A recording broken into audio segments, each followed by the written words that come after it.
वह तेजस्वी नेता लाखों की भीड़ के सामने खड़ा है और लाखों की भीड़ से वह पूछ रहा है, आपकी पीढ़ियां समाप्त हो गई है, बेरोजगारी मिटी क्या? आपकी पीढ़ियां इतनी परेशान हैं, महंगाई घटी क्या? आपकी पीढ़ियां इतनी परेशान हैं, क्या भ्रष्टाचार मिटा क्या? बहुत हुई भ्रष्टाचार की मार, अब की बार मोदी सरकार। बहुत हुई महंगाई की मार, अब की बार मोदी सरकार। बहुत हुई बेरोजगारी की मार, अब की बार मोदी सरकार।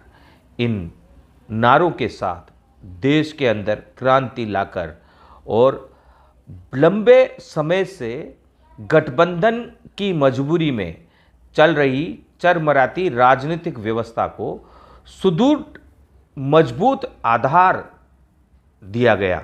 जी हाँ, हम बात कर रहे हैं हमारे प्रधानमंत्री नरेंद्र मोदी की, उनकी नीतियों के बारे में और उनकी नीतियां कहाँ और क्यों असफल हो गई है उनके बारे में।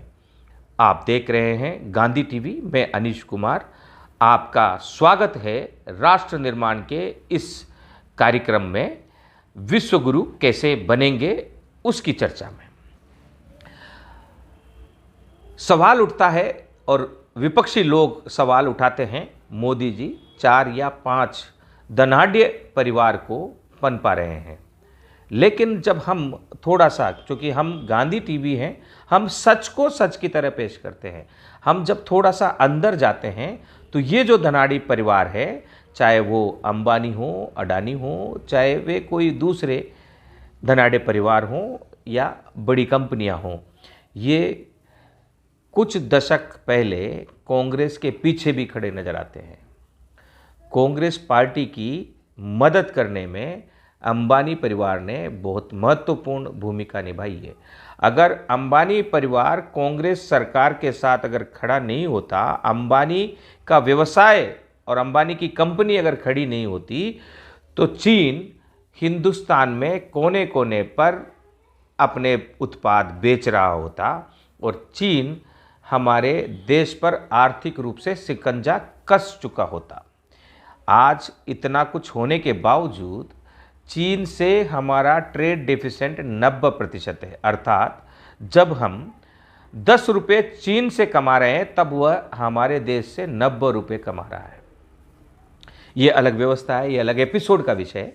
हम आते हैं नरेंद्र मोदी की नीतियां प्रथम पंचवर्ष में कैसे बदली हैं और दूसरे कार्यकाल में नरेंद्र मोदी किस प्रकार से हिंदू ध्रुवीकरण पर आ गए हैं और उसका जवाब देते हुए कांग्रेस से नहीं बन पा रहा है।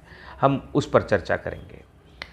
प्रथम कार्यकाल में जब नरेंद्र मोदी देश में प्रधानमंत्री के दावेदार भाजपा की ओर से घोषित कर दिए गए, प्रधानमंत्री का चेहरा बना दिया और जोश उमड़ा उन बेरोजगार युवाओं में जो रोजगार की तलाश में भटक रहे थे, जो रोजगार की तलाश में कोचिंगों में उलझे हुए थे, जो कॉलेज तक की शिक्षा, स्कूल तक की शिक्षा में पैसा खर्च करने के बाद फिर तैयारी के लिए पैसा खर्च कर रहे थे।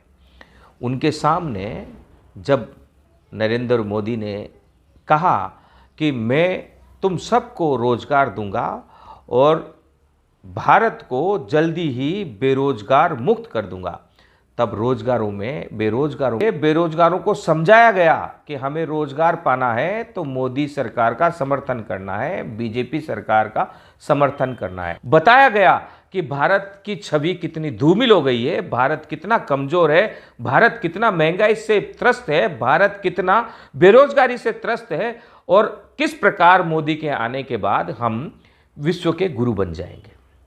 बेरोजगार वहाँ से बदले, बेरोजगार युवाओं की संख्या हिंदुस्तान में सर्वाधिक थी और उनको जोड़ने में शिक्षण संस्थानों और कॉलेज, कोचिंग, इन 3 जगहों पर बड़े स्तर पर स्वयंसेवकों के द्वारा स्वयंसेवी भावना के साथ कार्य किया गया। मोदी को बेरोजगारों ने पूर्ण समर्थन दिया, युवाओं ने, या इसको दूसरी तरीके से देखें तो छात्रों ने, जो वोट देने वाले छात्र हैं, उन सभी छात्रों ने मोदी का समर्थन किया, बीजेपी का समर्थन किया। और उसके बाद महंगाई के मार पर, महंगाई की बात पर आम जनता ने समर्थन किया। और उसके बाद बेरोजगारी, महंगाई और किसानों को मोदी ने कहा कि जो हवाई चप्पल में घूमता है उसे हवाई जहाज में बिठाया जाएगा। ये क्या 3 वादे असंभव थे? क्या मोदी झूठ बोले थे? नहीं, गांधी टीवी सच को सच की तरह पेश करता है। मोदी जब प्रधानमंत्री बन रहे थे तब बिल्कुल झूठ नहीं बोल रहे थे। एक जरूर उन्होंने एक जुमला कहा कि अगर इतना पैसा आ जाए तो इतना पैसा हमारे पास हो जाएगा कि हर खातों में 15 लाख आ जाएगा। वो वास्तविक रूप से एक जुमला ही था, लेकिन उस जुमले का राजनीतिकरण होना था, राजनीतिक फायदा होना था, तो मोदी के लोगों ने उसको वास्तविकता के रूप में प्रचारित किया, जिसे बाद में नकारा गया। लेकिन हम बुद्धिमान लोग हैं, हमें बुद्धि से ही हर चीज़ को, तर्क से ही हर चीज़ को तोलना चाहिए। मोदी जब भारत के प्रधानमंत्री बन रहे थे तो मोदी जी को देश की अर्थनीति के बारे में इतना ज्ञान नहीं था। हमारे प्रधानमंत्री, हमारे लोकसभा के सांसद और विधायक या मंत्री जो भी शपथ लेते हैं तो 2 चीज़ों की शपथ देते हैं, 2 बात, पद की तथा गोपनीयता की। जब गोपनीयता की शपथ लेते हैं तो बहुत सारी ऐसी बातें होती है जो गोपनीय रखी जाती है, जिसे बताना नहीं होता है। आम जनता को, मीडिया को, किसी को भी बताना नहीं होता है। बड़े स्तर पर प्रधानमंत्री, राज्यपाल, राष्ट्रपति और मुख्यमंत्री जब काम करते हैं, गृह मंत्री जब काम करते हैं, तो बहुत सारी ऐसी सूचनाएं होती है जिन्हें गुप्त रखना जरूरी होता है, देश की आंतरिक सुरक्षा के लिए, देश की आर्थिक सुरक्षा के लिए और देश की सामरिक सुरक्षा के लिए। तो उस गोपनीय चीज़ों का ज्ञान उस समय प्रधानमंत्री मोदी को नहीं था, उनकी टीम को नहीं था। जब वे प्रधानमंत्री बनते हैं तब उनके सामने एक बड़ी विडंबना आती है कि अब क्या किया जाए। हम तो कर्ज में दबे हुए हैं और कर्ज में अब ज़्यादा है। अभी 10 साल का अगर कर्ज देखें, आप खुश होने की ज़रूरत नहीं है बीजेपी के लोगों को कि भाई मैं कांग्रेस की बुराई कर रहा हूँ। कांग्रेस ने भी कर्जे में डुबोया है और बीजेपी ने भी कर्जे में डुबोया है। आम आदमी पार्टी के लोगों से भी मेरा सवाल है, आपने दिल्ली में शासन किया है, बेरोजगारी वहाँ पर भी कम नहीं हुई है, महंगाई वहाँ पर भी कम नहीं हुई है। आपको भी खुश होने की ज़रूरत नहीं है।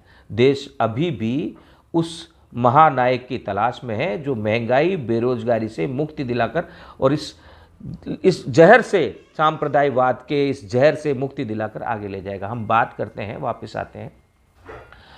और जब नरेंद्र मोदी प्रधानमंत्री बन गए और जब उन्हें बताया गया कि हम वर्ल्ड बैंक के कर्जे के अधीन हैं, और जब वर्ल्ड बैंक के कर्जे के अधीन हैं तो हमारे अंदर जो भी व्यापारिक गतिविधियां हो रही है वह मुक्त व्यापार संधि के वजह से हो रही है, जहां हमने बाजार को पूर्णतः स्वतंत्र कर दिया है। अंतर्राष्ट्रीय स्तर की हर प्रकार की बिजनेस करने वाली एजेंसियों के लिए, हर देश के लिए कि वे हमारे देश में आए और हमारे साथ व्यापार करें। और मुक्त बाजार संधि में, मुक्त व्यापार संधि में, मुक्त बाजार व्यवस्था की जो संधि में जिस भी देश ने साइन किया है, जिस भी देश ने हस्ताक्षर किया है, चाहे वो चीन हो, पाकिस्तान हो, बांग्लादेश हो, चाहे वो रशिया हो, चाहे कोई भी यूरोपियन कंट्रीज हो, ऑस्ट्रेलिया हो, हर देश यूनाइटेड नेशन के विश्व बाजार व्यवस्था से बंधा हुआ है, उसको तोड़ नहीं सकता। ऐसे में नरेंद्र मोदी और उनके होनहार ब्यूरोक्रेट के ग्रुप ने सोचा कि हम एक काम कर सकते हैं, हमें क्योंकि मोदी जी ने कहा है कि बेरोजगारी ख़त्म की जाएगी, तो बेरोजगारी लोगों को रोजगार देने के लिए विश्व में बनने वाली सारी कंपनियां, सारी बड़ी कंपनियों को भारत लाया जाए और भारत में उनको भूमि मुहैया कराया जाए और तमाम सुविधाएं दी जाए ताकि वे भारत में अपने उत्पाद का उत्पादन करें। इससे उनको लाभ होगा। जो यूरोपियन कंट्रीज है, जो चीन की कंट्रीज है, वो एशिया के इन 4-5 देशों में पहुंच बनाने के लिए यहाँ उत्पादन कर पाएगी। और यहाँ से ऑस्ट्रेलिया भी पास है और यहाँ से आपके सिंगापुर, बर्मा जो है वो भी पास है, समुद्री इलाका वहाँ से गुजरता है, तो ये हम मजबूती से खड़े हो पाएंगे। मेक इन इंडिया आया। जी हाँ, इसी सोच के साथ कि भारत में बेरोजगारी समाप्त की जाए, मेक इन इंडिया लाया गया। मेक इन इंडिया में विदेशी बड़ी कंपनियां यहाँ भारत में आई। दिल्ली में, उत्तर प्रदेश के नोएडा में, गुजरात में, महाराष्ट्र में, चेन्नई में, कलकत्ता में जगह जगह कॉरिडोर बनाए गए, औद्योगिक कॉरिडोर बनाए गए और उस औद्योगिक कॉरिडोर में उनको स्थान दिया गया और उनको कहा गया कि आप हिंदुस्तान में बनाइए। वे कंपनियां आई, यहाँ पर वो स्थापित होती हैं। स्थापित होने के बाद एक बहुत बड़ी समस्या खड़ी हो जाती है। हमारी शिक्षा नीति अलग है। हमारी शिक्षा नीति सिर्फ किताबी नीति है, व्यवहारिक ज्ञान नहीं है, कोई तकनीकी आधार नहीं है। हमारे यहाँ का बेरोजगार एमए पास छात्र जापान के 8वीं पास बच्चे के सामने फेल है। वह अपने पैर पर खड़ा है, अपनी आवश्यकता की चीज़ें बना रहा है और हमारा एमए पास बेरोजगार खाक में डिग्री लिए डोल रहा है एक अदद नौकरी के लिए। और आत्महत्या करने वाले लोगों में जो संख्या है ऐसे बेरोजगारों की है। तो वो जो बेरोजगार एमए पास बीए पास है वो मेक इन इंडिया में कहीं नजर ही नहीं आया, वो कहीं काम भी नहीं आ रहा था, वो अनस्किल्ड था।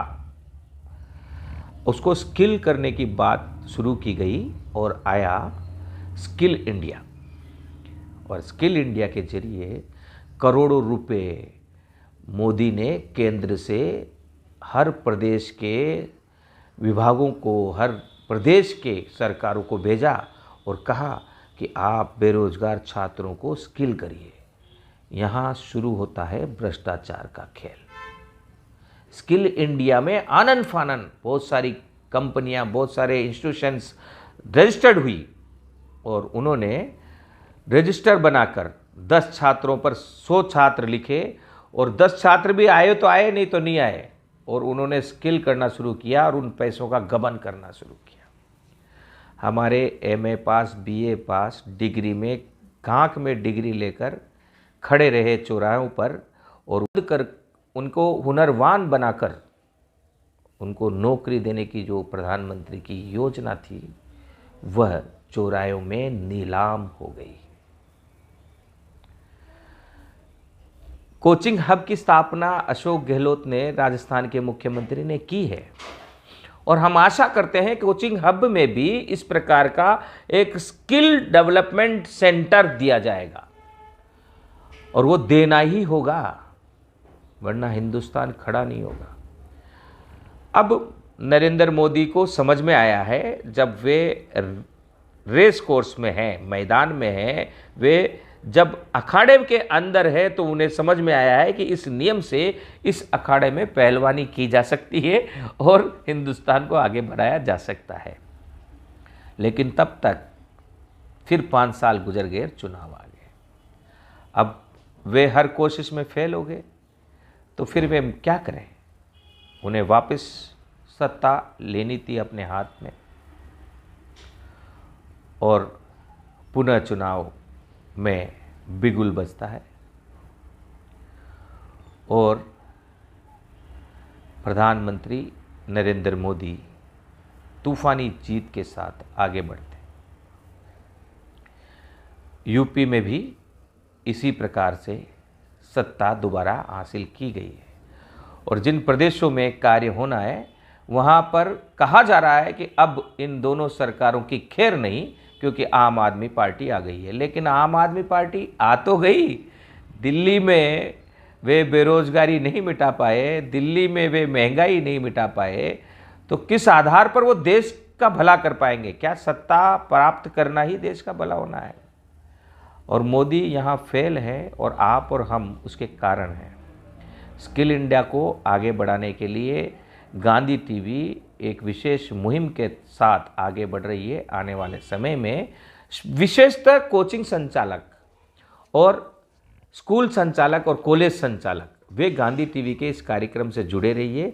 हम मोदी की सोच का भारत बनाकर दिखाएंगे, हम इस हिंदुस्तान को विश्व गुरु बनाकर दिखाएंगे।